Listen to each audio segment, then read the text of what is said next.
Hello, Namaskar. This is Firstpost and you're watching Vantage with me, Palki Sharma.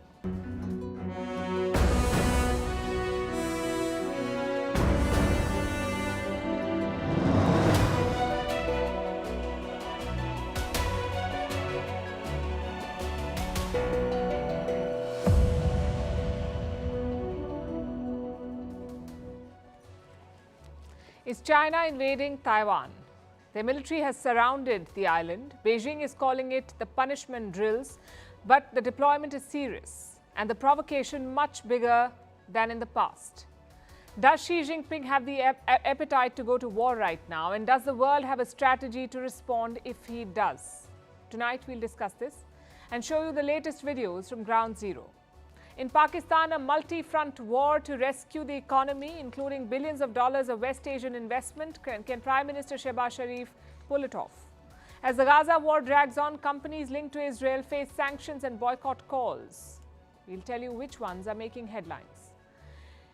Is the world ready for a head transplant carried out by artificial intelligence? Why did a police jeep drive into a hospital ward in India's Uttarakhand? The video is unbelievable. What is biopiracy? What is the new law that challenges bogus Western patents of our centuries-old knowledge? Why are African countries turning to nuclear power? Why portraits have become controversial from Britain to Australia? They used to be a tool of propaganda, now they've become a pain point.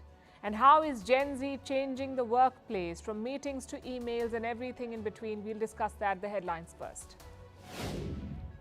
Setback for Israel. At the top court of the United Nations, the court orders Israel to immediately halt its military operations in Rafah. The International Court of Justice also asks the Netanyahu government to open the Rafah border crossing for humanitarian aid. The ruling adds to mounting global pressure on Israel over its Rafah offensive. The Kremlin says preparations are on for Vladimir Putin's visit to North Korea. Last year, Kim Jong-un visited Russia. Both countries are facing Western sanctions. Pyongyang has been accused of supplying arms to Moscow to aid its war in Ukraine. Putin last visited North Korea in 2000. India to vote in the 6th phase of its general election tomorrow. 58 constituencies from 8 states and union territories to go to polls. All 7 of Delhi's Lok Sabha seats will vote in this phase. The 7th and final phase of voting will take place on June 1st. The results will be announced on June 4th. Singapore Airlines changes its seatbelt rules. Now meals will no longer be served when the seatbelt sign is on. The airline has also altered a flight path. The changes come just days after severe turbulence on one of its flights killed a passenger and injured several others. And Barcelona sacked their coach Xavi Hernandez. The ouster comes after the Catalan Giants failed to win a single trophy this season. But just weeks ago, Hernandez and the club's president had agreed that he would keep his job.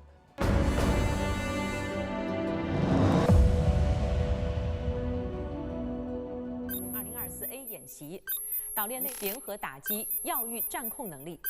今天上午，东部战区发布多方向抵近台岛和环外岛战巡演练模拟动画，全程开展突发情况迅级处置，有效检验提升部队随行任务的能力，对台岛西南海域组织舰机联合反潜、药域战控等科目演练，与台岛以东海空兵目标带密切战术协同，对关键要道。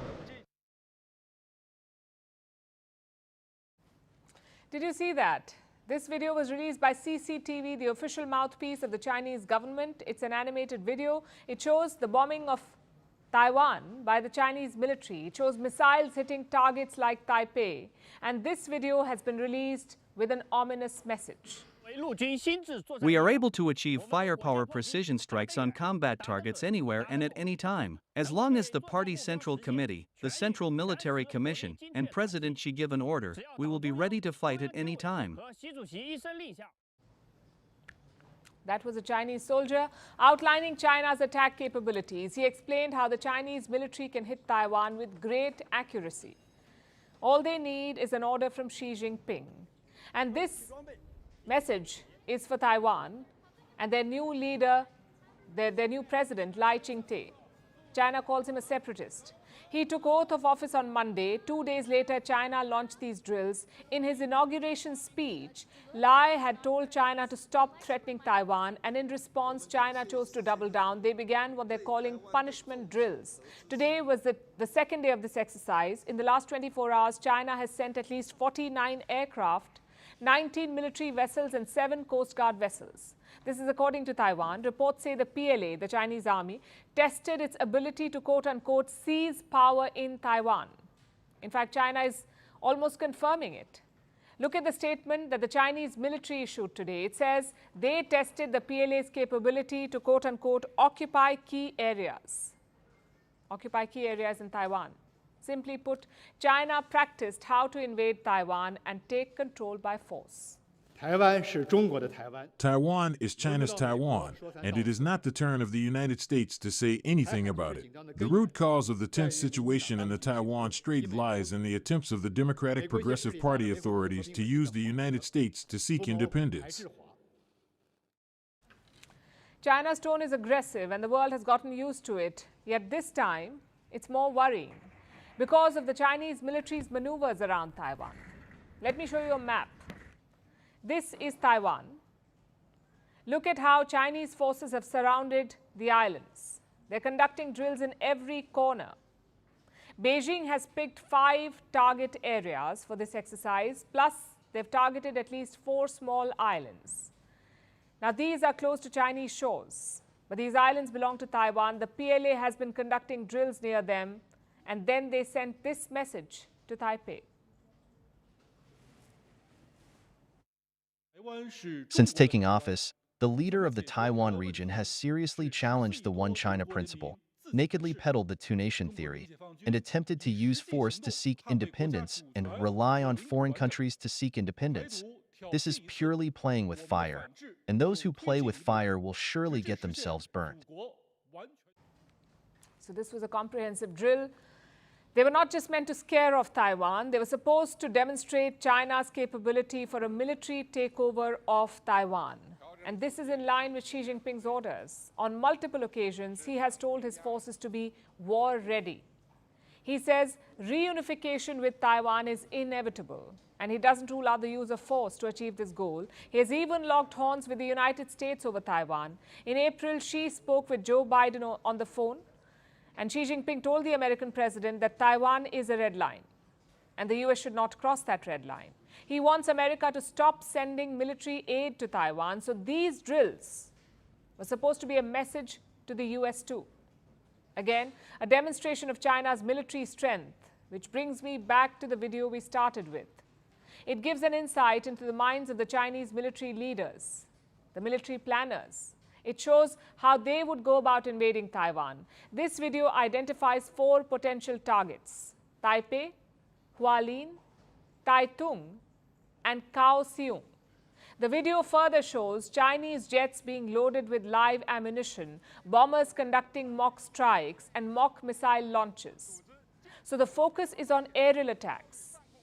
And this will be a big part of Chinese military strategy against Taiwan, the aerial attacks. And their scope won't be limited to Taiwanese cities. Ships on the high seas are also vulnerable. In the past 2 days, Chinese planes have rehearsed this too. How to bomb foreign vessels in the Bashi Channel. This region falls between Taiwan and the Philippines, and the Chinese Coast Guard will have a role to play here. They too, the Coast Guard, were also part of the drills. They conducted mock inspections of civilian boats. How does Taiwan see all of this? They've called China's drills military intimidation. Any use of threats of force to undermine regional peace across the Taiwan Strait will not help improve cross-strait relations. It will not only have an impact on regional security and peace stability, but will also have a negative impact on global peace and economic development. Therefore, we are not happy to see China's military intimidation. So tensions are high around the Taiwan Strait. China's military activities pose a serious threat, not just for the regional players, but for everyone who relies on Taiwan's economy or sends ships through this region, which is pretty much the whole world. They should be worried about China's aggression.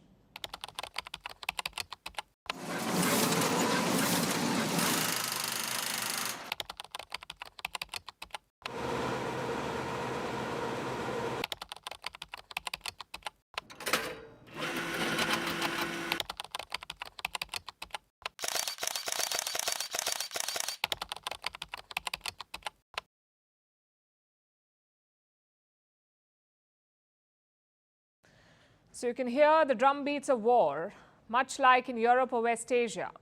But the question is, will Xi Jinping give the order? Will he decide to invade Taiwan?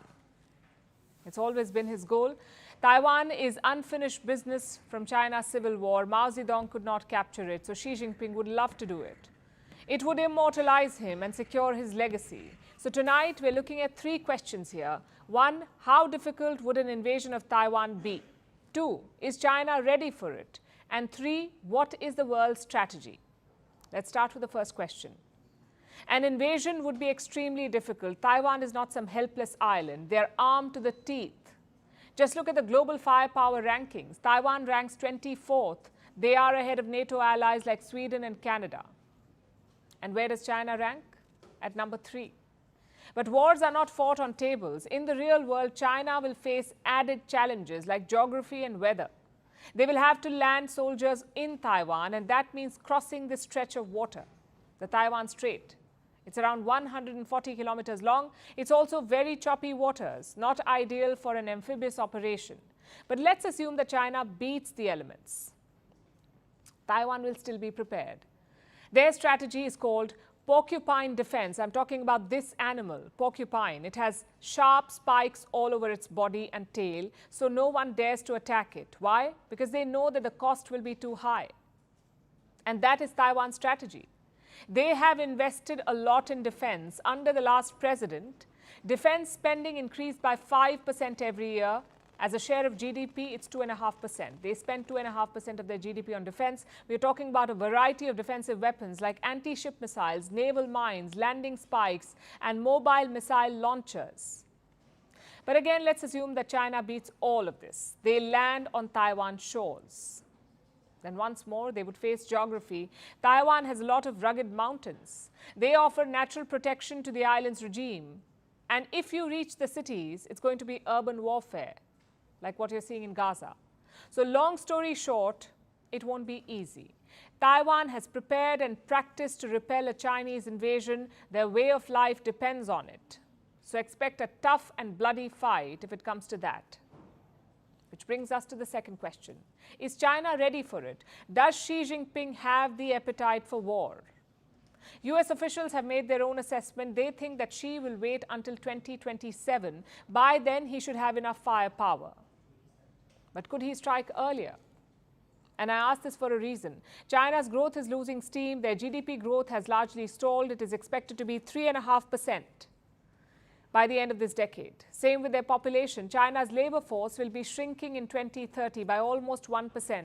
So there are 2 ways of looking at it. 1, it may force Xi Jinping to advance his invasion because he may think now is the time. If this window closes, it may never happen again. That's one way of looking at it. The second option, he may take the advice of Deng Xiaoping. Deng said, hide your strength, bide your time. Xi Jinping may tweak that advice. He may bide his time and rebuild his strength. The Chinese president is not known to be a maverick, so all bets are on delaying the attack. Plus, any invasion would trigger sanctions, and Beijing must prepare for that too. China has almost 1.4 billion people. You need to secure basic resources for them like food and power. Now, Beijing is already stockpiling food grains. Reports say they have rice and wheat for up to 2 years. But energy is a bit tricky. Most of China's fuel and gas comes from friendly nations like Russia and Saudi Arabia. But they're transported in shipping tankers that can be cut off. So China is working on a solution for that. Their Belt and Road project is trying to link West Asia via land. They're also building gas pipelines from Russia. So China needs to tick a lot of boxes here before they invade. They will get one chance at this. Which brings us to the final question. What is the world's strategy? The Americans are at the forefront of it. A US law requires the White House to support Taiwan, but it does not say how. Is it by deploying soldiers, or giving weapons, or simply offering political support? This lack of clarity is called strategic ambiguity. And Joe Biden has stirred this pot many times. He has said that the US will defend Taiwan. His plan is to build alliances. Let me pull up the map for you once again and show you the countries with US bases. You have the Philippines, you have Japan, South Korea and Guam. There are thousands of US soldiers stationed in these bases, and not to mention lots of firepower. So if China invades, the US will be close by either to intervene directly or to run support operations. And that's the military side of things. But frankly, the US alone won't be enough. We're talking about a very important region. Taiwan supplies 90% of the most advanced semiconductors to the world, 90%.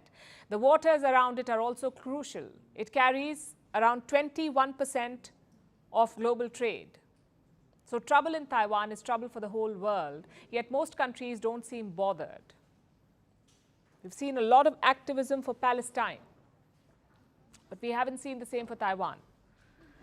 They don't even have a seat at the United Nations organizations. The first priority is to change that, because China's biggest weapon is the one China policy, and most countries recognize Taiwan as part of China.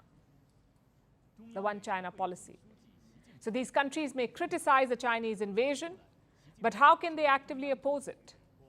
Because their own policy is anti-Taiwan, and diluting this policy will be hard.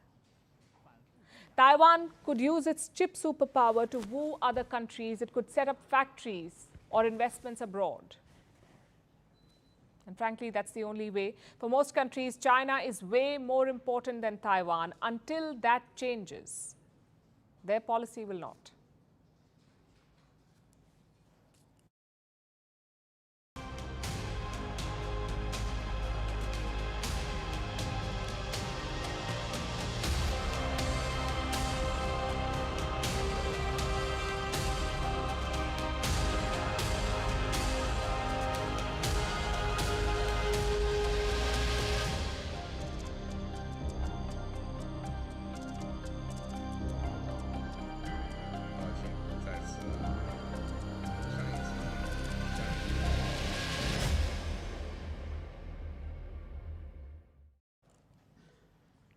Let's turn to Pakistan now. Their Prime Minister Shehbaz Sharif was in the UAE, the United Arab Emirates. He made a bold declaration there. Sharif said Pakistan's days of begging are over. He says he's broken the begging bowl. Listen to this. Gone are the days that I will go to a brotherly country with a begging bowl. I have broken that bowl.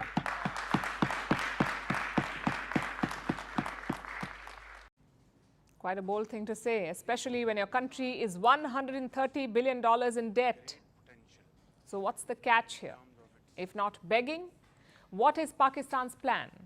Apparently investments. Shehbaz Sharif's UAE visit was quite a short one. He was in Iran for President Ibrahim Raisi's funeral, so he hopped across to the UAE for one day. He held talks with the UAE's President MBZ, Mohammed bin Zayed Al Nahyan, MBZ, and afterwards he made a major announcement. Shehbaz Sharif said that the UAE will invest $10 billion in Pakistan, and that's a lot of money.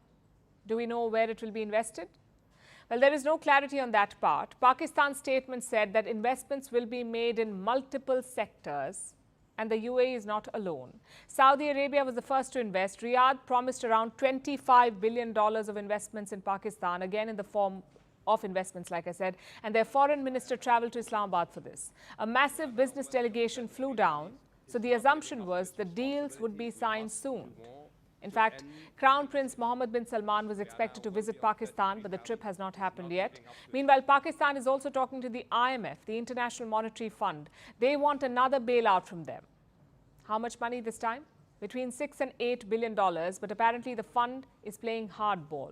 The IMF wants Pakistan to prescribe some bitter pills first. Like what? Increasing tax revenue, cutting expenditures like subsidies, hiking power and gas tariffs, and selling off state assets. Only then will the IMF approve the bailout. But Prime Minister Sharif is wary of this. These measures would drive up Pakistan's inflation. They would make matters worse for the common man, and Sharif's government is already unpopular. So will he risk this bitter pill? There's only one way to know: to wait until their budget is presented. But the IMF is not Pakistan's only lender. How can we forget China?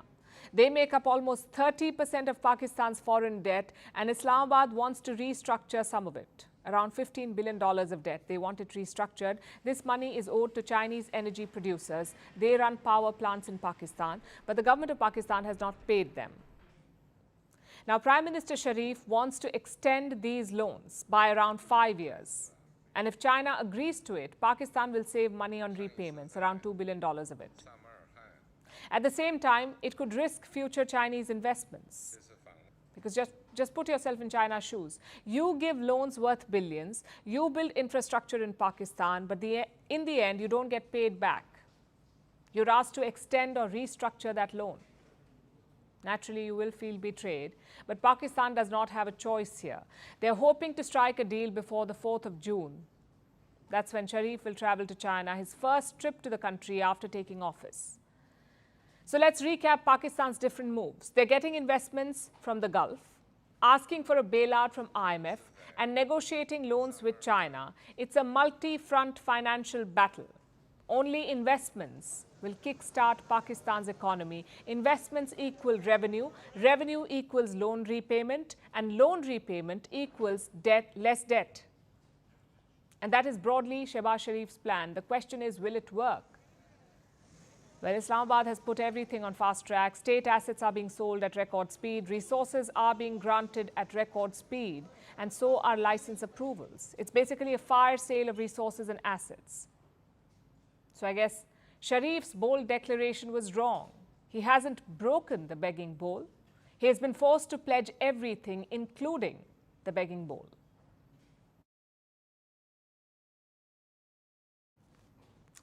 Now let's discuss Israel's war in Gaza. The ICJ, or the International Court of Justice, has ordered them to immediately halt the Rafah offensive. Israel is unlikely to follow the order because it's not legally binding, but it further chips away at Israel's moral standing, or whatever was left of it. The prolonged conflict is hurting not just Israel, but all those who are associated with it, including players in the business world. Companies with links to Israel are facing intense scrutiny, even boycott calls. One of them is BlackRock, an American investment giant and the world's biggest asset manager. As of December last year, BlackRock was managing some $10 trillion in assets. So this company is both rich and powerful. Now they're pursuing a deal in Malaysia. It involves a firm called Malaysia Airport Holdings Berhad, or MAHB for short. Now MAHB is the biggest airport operator in Malaysia. The country has 40 airports. MAHB operates 39 of them, 39 out of 40. It is clearly a major player. And BlackRock is planning to buy this company. The deal is worth $2.6 billion. BlackRock is offering this money as part of a consortium. They want to buy this company, this Malaysian company, and control it. And this should have been a straightforward acquisition. But the deal has run into trouble.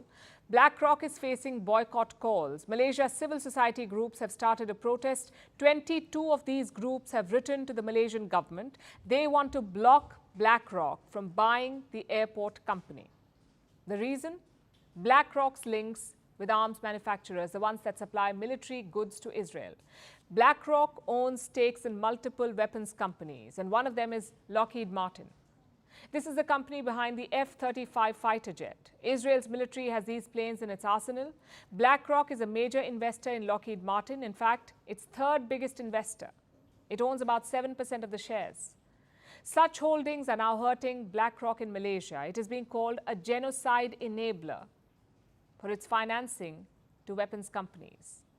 And this campaign is gaining traction. This month, Kuala Lumpur hosted a defense exhibition. More than 1,300 companies participated from 60 different countries. US weapons makers were also present, including Lockheed Martin. They faced backlash from the locals. Protesters showed up at the venue with banners like these: "Murderous arms dealers, damned America, and we will fight." There were some messages for the Malaysian government too. We urge Malaysian government to take a firm and consistent stand. Do not allow this arm dealer to be present and promote their warmongering ideology. Accepting sponsorship from Lockheed Martin is despicable. It is blood money. It is profit made from the deaths of thousands, tens of thousands of innocent civilians. Now, the campaign is picking pace. The protesters want to punish not just the weapon suppliers, but their financiers too. They're building pressure on Anwar Ibrahim, the Prime Minister of Malaysia. Throughout this war, he's been on the Palestinian side. He's been against Israel. Prime Minister Ibrahim has even tried to project Israel as a colonizer in Gaza. I've said the whole issue is not what happened 2 weeks ago, but issue what we term as politics of dispossession. I mean, countries cannot continue to colonize another part of the Palestinian lands. But what is critical for now is, of course, peace. That's been Ibrahim's position. But when it comes to taking on big business, it appears Prime Minister Ibrahim likes to be careful. His government has been accused of being unresponsive to these concerns. Earlier this month, Ibrahim spoke out about this deal. He did not name BlackRock, but he said a pro-Zionist company, those are the words he used, a pro-Zionist company will not own 25% of MAHB. So will the deal with BlackRock be blocked? The Prime Minister did not say it in so many words. Perhaps he does not want to push away a major investor like BlackRock.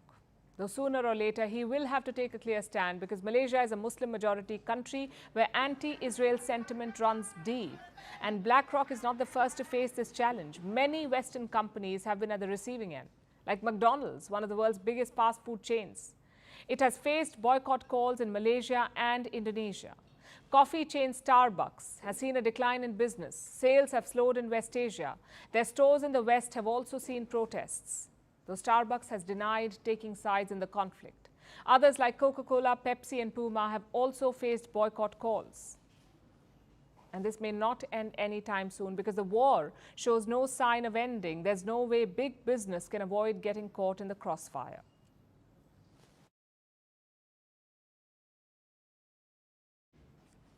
Our next story is about a long-discussed medical concept, a head transplant. How does it work? Basically, you take the head of the living person and place it on the body of a brain-dead but healthy recipient. It sounds simple enough, but of course it isn't. Our bodies are not Lego.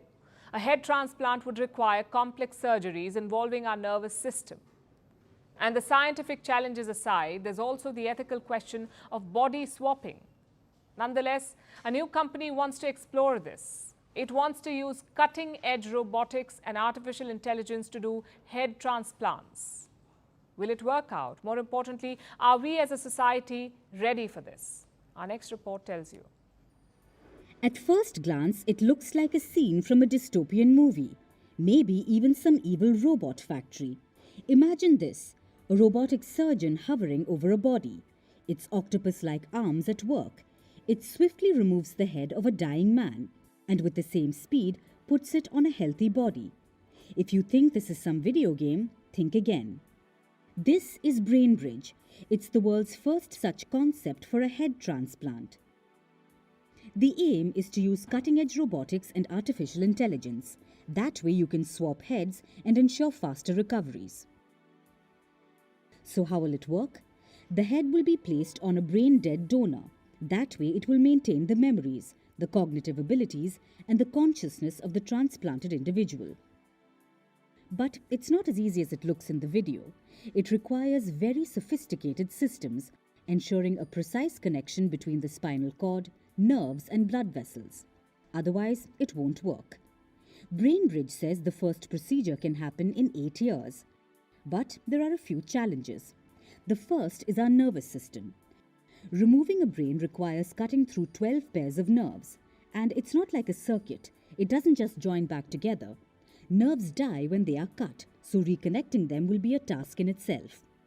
But imagine all of this does work out. The nerves are reconnected, the transplant works perfectly. The head is now on a new body. The question is, what happens after that? This is a process that's never been done, so there are many speculations. Will they gain consciousness? How will they react to the new body? Will the human be able to live in a new body? All of these are scientific challenges. And then there's the ethics of body swapping. Is it even right? Can you adapt to a different body?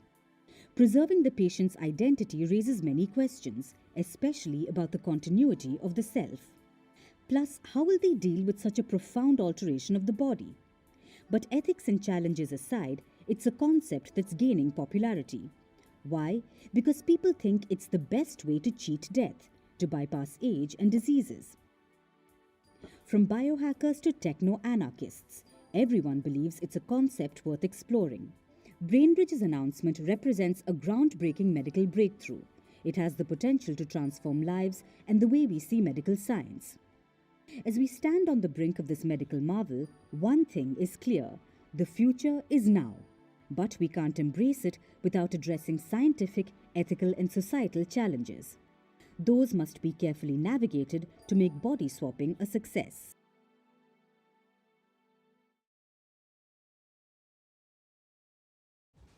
Many of you may have heard the saying, the long arm of the law will catch up. It means the cops will eventually get to you. Well, we don't know about the arm, but in this case, the wheelbase certainly did. Confused? Well, watch this video.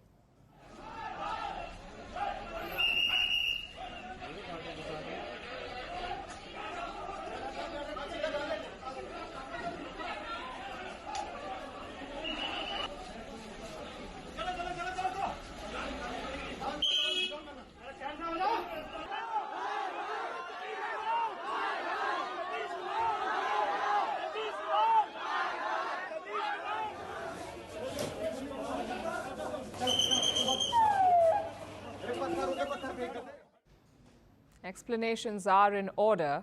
That incident happened in the city of Rishikesh at the AIIMS hospital. Staff there complained about a male nurse. They accused him of harassing and molesting them. Soon an internal committee was formed. A police complaint was also filed. Meanwhile, the accused checked himself into the psychiatric ward. How original. You lose sanity the moment you were accused. Now, the staff was quite upset about this, so they decided to call the police again. That's when the sequence unfolded. The cops drove their vehicle up the hospital's ramp, climbed up to the 4th floor, reached the psych ward and arrested the accused. While going back, there was trouble. Apparently, some doctors were protesting the arrest. So the car took a different route through a busy emergency ward. Let me repeat. These cops drove a vehicle inside a hospital full of patients. We don't know the names of these officers, but I assume it was Jason Bourne, Rambo, and Ethan Hunt. If not, this makes no sense. We're not saying don't arrest the accused. By all means, arrest him, drag him out from the psych ward. But what was the point of this spectacle? Why jeopardize the lives of patients? Listen to what the police are saying, and I'm quoting. Since the staff was very angry because of the sequence of events, we needed a safe passage to take the accused out. So we used the emergency/VIP ramp to safely evacuate the patient cum accused. No patients were hurt or troubled because of this. Let me repeat the last line. No patients were troubled. I think the pictures tell a completely different story. You can clearly see patients being shoved aside, that too patients on stretchers. Also, what does safe passage mean? Was the accused holed up in the psych ward with explosives? If not, this was completely unnecessary. Our police officers are more than capable of dragging an accused out of a hospital. Which brings us back to the same question. Why did they do it? Well, because they could. Police high-handedness is not new in this country. Sometimes it happens on a small scale, like abusing or cussing during traffic stops, and sometimes it happens on a large scale, like fudging evidence or beating up suspects. It all boils down to the same thing, a culture of impunity, the feeling that you can get away with anything. Why else would you drive into a hospital building? And that feeling was right, by the way, because those officers have faced no action. Instead, they're being defended by their senior officers. Even the Supreme Court of India has addressed this issue in the past. In the month of March, they issued orders to all law enforcement authorities. And what did the order say? Follow the rules, uphold the statutory safeguards, and don't bring shame to the justice system. Now, that order related to a much more serious offense. Cops had cuffed and paraded a half-naked man. They also verbally abused him. So the Supreme Court took a zero-tolerance approach. But honestly, severity does not matter. What matters is the principle. When you put on a police uniform, you become an officer of the law. You don't become the law. Understanding this difference is very important. It applies to politicians too. How many times have we seen lawmakers slapping people in public or abusing civil servants or holding up traffic to have a breezy ride? All of this stems from the same attitude that responsibility equals power. We need a massive overhaul to address this, whether it's during training programs or with attitude coaching or on-the-job learning. Public officials need to understand that they are here to help, not to intimidate or ride roughshod over us.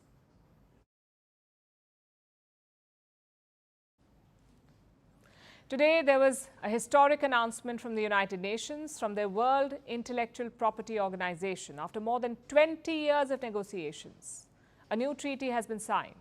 It will help protect the global south from biopiracy. For those of you who don't know, biopiracy is the stealing of indigenous knowledge, knowledge about genetic resources like medicinal plants, indigenous crops, or local animal breeds. For too long, Western individuals and companies have exploited this ancient knowledge. They see this traditional knowledge in action, and then they go home and patent it. Then they sit back and make profits of it, pretending to have discovered something that the global south discovered centuries ago. Well, starting today, that just became a lot harder. Here's our report. The diplomatic conference meeting in plenary adopts the WIPO Treaty on Intellectual Property, Genetic Resources, and Associated Traditional Knowledge, and the agreed statements it contains, as contained in document GRATK/DC/7PROV. If I see no objection, and I see no objection, it is so decided. And with that, a historic injustice is on the verge of being undone. The treaty that was adopted today may finally curb a menace to the global south. To understand biopiracy, let's look at a few examples. We'll start with turmeric. In 1995, 2 scientists at the University of Mississippi in the US were given a patent to use turmeric to treat flesh wounds. Turmeric is a plant that resembles ginger. It is indigenous to India and other parts of Asia. Indians have been using it to treat wounds for thousands of years. But scientists in the US were allowed to get a patent on this. This patent was soon challenged by an Indian research organization and revoked in 1997. But for 2 years, the US-based scientists were profiting off indigenous Indian knowledge. Another famous case related to India is of the neem plant. In 1994, an American multinational chemical corporation, W.R. Grace, patented the neem tree seed extract for an anti-fungus spray. Again, Indians have known about neem's fungicidal properties for millennia, but the American company had the audacity to try and charge royalties for ancient Indian knowledge. The patent was eventually overturned in 2000, but for 6 years, W.R. Grace was allowed to try and shake down Indian farmers. India isn't the only country to suffer from biopiracy. Another infamous case involves the Hoodia cactus. It's a plant found in southern Africa. It has hunger and thirst-quenching properties. A British firm and the pharmaceutical giant Pfizer tied up with a South African firm to produce an anti-obesity drug using the Hoodia, while giving no credit or royalties to the indigenous San people who had been using it for generations. This prompted the San people to demand compensation, and they managed to sign a benefit-sharing agreement. But often, the exploitation is never undone. South Asian basmati rice, South American quinoa, Mexican yellow beans, Ethiopian teff. There have been biopiracy attempts on all of these resources, and countless others. But it may finally stop now, because of today's new law. So this is it's an historic moment. I was recalling as we were preparing for this, how many years we have been dedicated to the cause of a disclosure requirement on genetic resources and associated traditional knowledge. After negotiating for over 20 years, all 193 UN members have agreed on the new law on patents involving genetic resources and associated with traditional knowledge. Anyone filing a patent for those will be required to disclose where they got the idea from. Credit will have to be given to indigenous communities where it's due, so patents will become harder to acquire, at least for things that indigenous communities have been doing forever. This won't be the end of biopiracy, but it's a crucial first step to bringing about its downfall.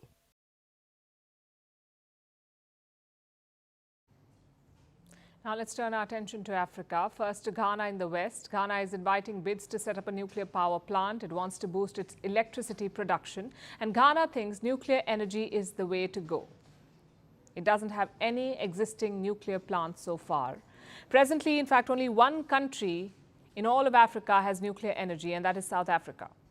All other African nations rely only on conventional sources like fossil fuels or in some cases renewable energy. But Ghana has opted for the third path, nuclear energy. Right now, 5 countries are in the mix to become Ghana's nuclear partner: the US, France, Russia, China and South Korea. Firms from these 5 countries want to build Ghana's first nuclear power plant. It will be a long-term project expected to last a decade or more, and it won't be cheap. There will likely be loans and financing involved, which means there is potential for profit. How do we know all this? Because Ghana is not the first African nation to look at nuclear power. There has been a surge of interest in the technology lately, and one country has been reaping the benefits for a while now, and that is Russia. A Russian state-owned firm, Rosatom, has been forging partnerships across Africa. It began with Egypt. Back in 2017, Russian President Vladimir Putin signed a deal with Egypt's Abdel Fattah al-Sisi to build the Daba nuclear power plant, the first nuclear plant in Egypt, and just the second in all of Africa. The deal is reportedly worth $30 billion. Construction began in the year 2022, and every few months, Rosatom gets more permissions to build more units at the site, expanding the plant's capacity. This makes it seem as though things are progressing well. And the Russian company comes across like a reliable partner, making it the partner of choice for African nations. South Africa wants to expand its nuclear capacity, and it is also leaning towards Russia as a partner. Burkina Faso and Mali, 2 coup-hit states in West Africa, also want Rosatom to build their first ever nuclear plants. Both nations signed memorandums of understanding, or MOUs, with the Russian company last year. Everywhere you look, Russia's nuclear firm is making inroads. And there are 2 things to note about this. One is, of course, that Russia has the first mover's advantage. The second point is that Africa is moving towards nuclear power. The question is why? Why are Ghana, Egypt, South Africa and the rest opting for nuclear energy? Because of the soaring demand. The population of Africa is booming. It's the world's fastest growing continent. Reports say that by 2050, 1 in 4 people on the planet will be African, 1 in 4. But the continent has not been able to keep up with its population explosion. About 600 million Africans currently lack access to electricity. 600 million, that's almost twice the population of the US. They don't have power. African governments need to move fast because young populations are a gift, a demographic dividend. They can be productive members of the workforce and fuel economic growth. But for that, they need access to the basics like electricity. Without electricity, productivity suffers. Businesses do not invest in your country, jobs are not created, and you end up wasting the demographic dividend. So African nations need electricity. They need efficient sources of power, and they need them fast. Fossil fuels are not as efficient as nuclear energy. They can generate far more power. You can generate rather far more power than from 1 kilogram of uranium than from coal. Renewable energy is also unreliable. A few foggy days will severely curtail solar power production. Nuclear power is the most efficient option for Africa at the moment. Of course, it comes with its own challenges. But at this point, Africa's countries, Ghana and the rest, are going down that road.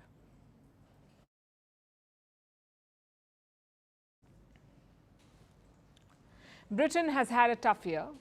There's inflation, the cost of living crisis, elections in July, and the ever-present threat of a soggy summer. But amid all this, it finds itself united over a single pressing issue, the new royal portrait of Kate Middleton. It is inciting debates that rival Brexit in their fervour. Why? Because it looks nothing like her. But royal artists are not the only ones missing the brief. Portraits across the globe are getting an ugly twist. Is it too avant-garde for common taste? Or is ugly the new regal? Our next report tells you. Portraiture in England began with the Tudor dynasty. That's in the mid-15th century. The UK already had a few painters. They were established names. They promoted realism and a great detail to likeness. For the royals, portraits were the perfect form of propaganda. They could carefully curate an image, portray themselves exactly the way they wanted people to see them. To the untrained eye, a royal portrait is a grand affair, a timeless token of grandeur, a testament to centuries of regal bearing. But modern art has ushered in a new aesthetic. Gone are the days when royalty was depicted with angelic perfection. Today, it seems, the more unflattering the image, the greater the acclaim, or at least the greater the social media buzz. Take this portrait of Kate Middleton, for example. The artist says it was her quest to peel back layers of Princess Kate's personality to produce something no other royal artist has done. Sure, it sounds like a deep, layered process, but as the internet says, the only thing that is recognizable is the dress. The portrait doesn't look like the Princess of Wales at all. At first glance, the portrait looks harmless enough, but the more you look at it, the more it confuses you. And it isn't the first such royal portrait to do that. Take the recent King Charles portrait. Maybe the king mentioned in passing that red was his favorite color, or maybe the artist ran out of other paints and was working with a strict deadline. Either way, what we have is this: King Charles swathed in hues of red. It's a bold choice. It could scream modern art, but maybe the crimson enigma was better suited for a modern gallery and not a palace. To be fair, Charles should be happy with this one, because others have had it far worse. Like this Prince Philip one, or one where Princess Diana looks like a Barbie. But it's not just the royals who bear the wrath of this. Australia's richest woman was also not spared. She may be a mining magnate, but her portrait has led to a peculiar reaction. Just look at it. It's nothing like her. It was meant to be a caricature. But what if something doesn't look like you at all? That was the concern of billionaire Gina Rinehart. Portraits have long been a battleground between artistic expression and public expectation. It may be divisive, but it has succeeded in one aspect. It has everyone talking. And at the end of the day, isn't that the true purpose of art? In a world where silence can be as damning as 1,000 words, that might just be the best compliment of all.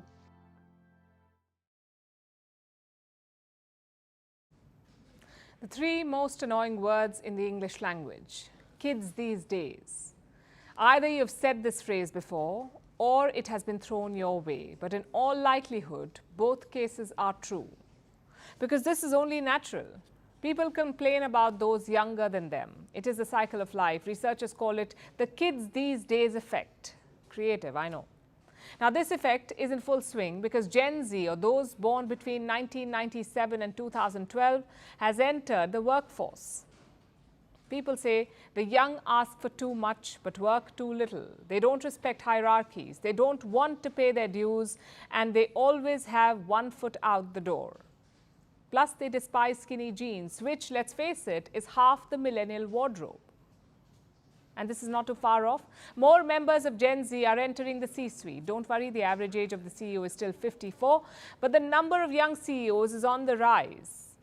And what's on their agenda?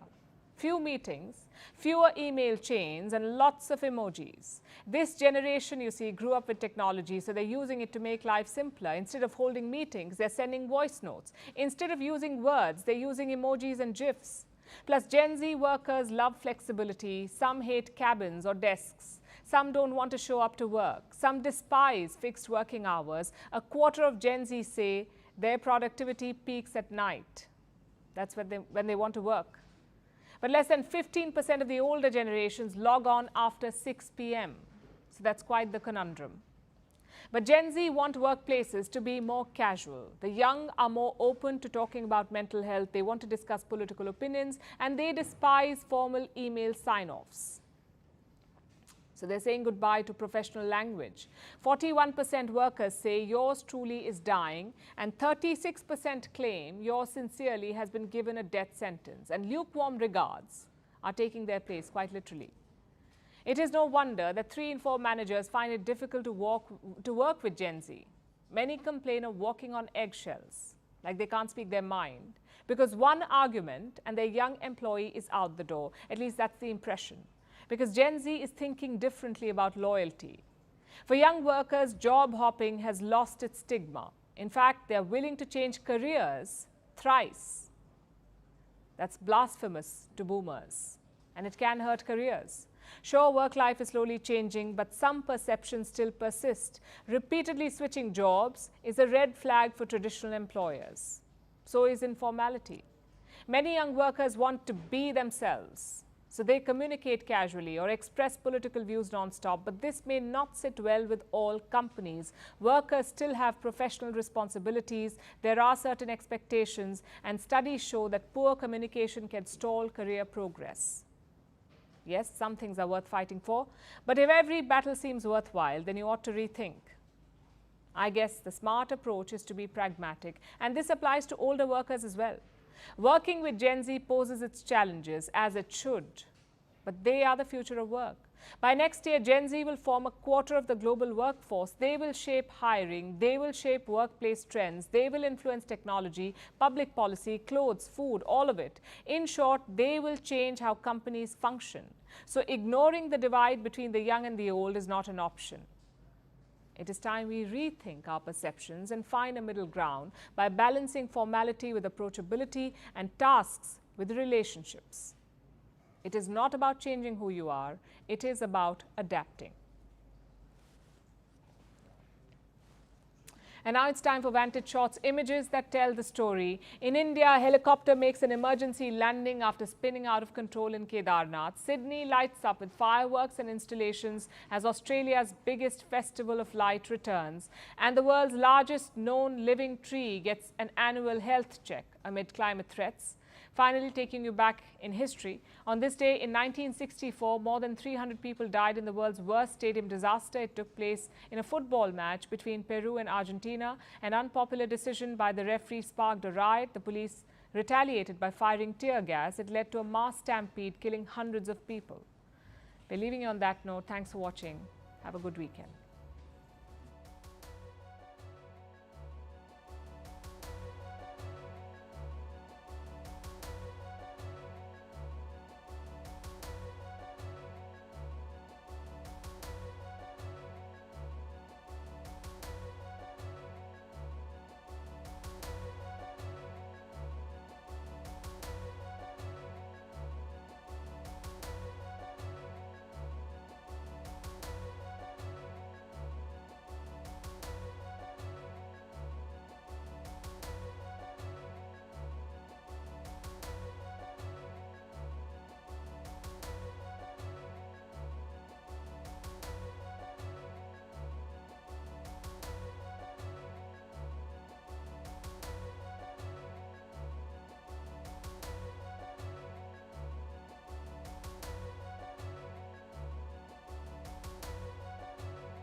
Years of drought, an acute water shortage, Morocco has endured some of the harshest impacts of human-induced climate change, but that has not discouraged people in the North African country.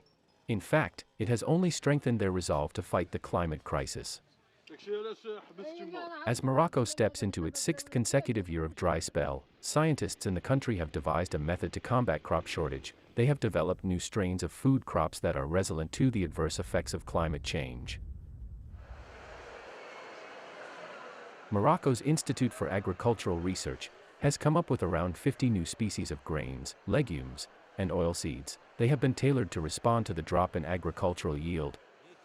Scientists expect the new climate-resilient crops to boost production by a massive 50%, and although the research into the crops remains in the early stages,